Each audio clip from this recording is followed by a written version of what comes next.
Hello. It's been a while, but there's a lot been happening here at the Minimalist Garden. Now, these are all volunteer plants, and these are some flowers. We planted some wildflowers that we got from American Meadows and spread those out in this area here. If you remember a few years back, we had this whole area was killed with this Japanese sawgrass. But we pulled it all up. We kept a little bit because everything has an opportunity to everything deserves to live in the Minimalist Garden, but we just don't want to get out of control. These are some nice, I'm not sure, some kind of geranium or something that's coming in there. Over here, though, we got some daisies. I'm going to do a little bit of maintenance on this and show you what a minimalist technique is. You see, these daisies have been flowering for about a month now. I like to cut the heads off for a couple of reasons. Number one, when you do this, it lightens up the stems, and then you can see the flowers that are still on can kind of express themselves a little bit better.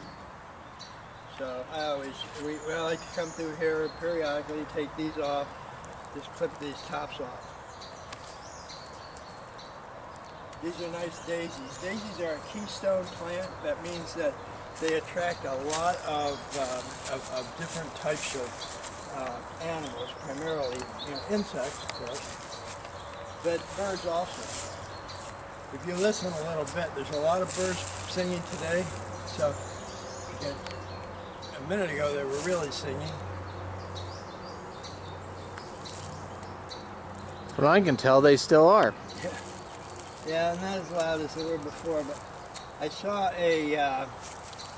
what I believe an indigo bunting, a bright blue bird that was here.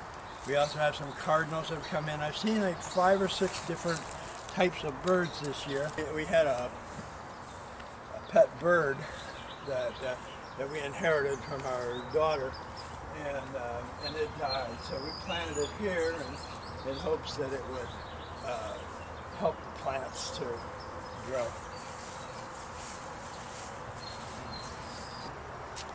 Remember our permeable circles here? We're still fighting for this. This is a good idea, but time hasn't come yet, so we're working on it. Made some pretty good progress with the grounds committee. They invited us to come and talk to them, and we did. They gave us 15 minutes at the beginning of the agenda.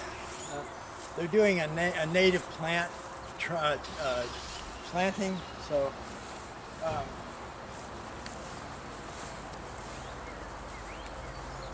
they were looking for some guidance on native trees and plants. That's how I remember I mentioned keystone species, because they want to attract animals, and that's really something that we need to do, is to get the animals back in our lives. They don't want to be around us anymore. This is the goldenrod I was mentioning, a keystone plant. One definition for keystone plants is it nurtures a lot of Lepidoptera. You know what that is, Just?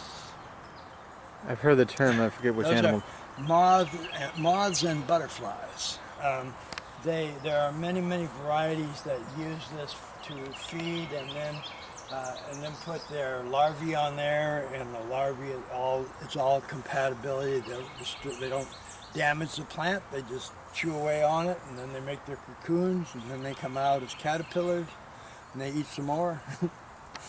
But one thing about the caterpillars is that birds need, just for one fledgling nest, they need about 200 caterpillars a day. Caterpillars are considered to be, in the bird world, caterpillars are considered to be bags of protein. This is our Dry Creek Meadow. Those of you that have followed us would say that would remember that we've been nurturing this whole area for 5 years now, since we did the project. The project was a Dry Creek Meadow. Oh, did you see that yellow bird? It's really pretty. I have seen a lot of birds lately, and that's a good thing. That's a really good sign. Really good. It was a Dry Creek Meadow with a rain barrel water feed. And it worked out really well. If you look over there, just you see, and I have a nice neighbor, and I told him I want to take the water off of your roof and bring it over here into my dry creek. So he said fine, and we attached these gutter extensions here so that water will feed on down here into the dry creek. We had a nice rain barrel here. If you've seen the book, you'll know on the cover of the book is the rain barrel that we had here, that the HOA told us we had to take it down because it wasn't purchased from a prescribed vendor. Nothing else wrong with it. It just wasn't purchased from the proper vendor. You know, and when I tried to bring that up, they weren't all that nice about it. But like I said, we're making progress with them. We went to the grounds committee. We had a nice talk about some plantings that they want to do, and I took on some assignments. One to help them select some plants that would be good keystone plants to attract animals, and trees and herbaceous plants. So we did that, and the other thing is they asked me to help them identify some locations where they can put these plants. You know, the deer like to eat trees, so I don't know how many seedling trees we have. That would be a good inventory to take. And then if there are any in there that need to be protected, that would be a good plan for the grounds committee to consider. You know, what's already there. You know, hey, that's a good idea. Just thought of that. Yeah.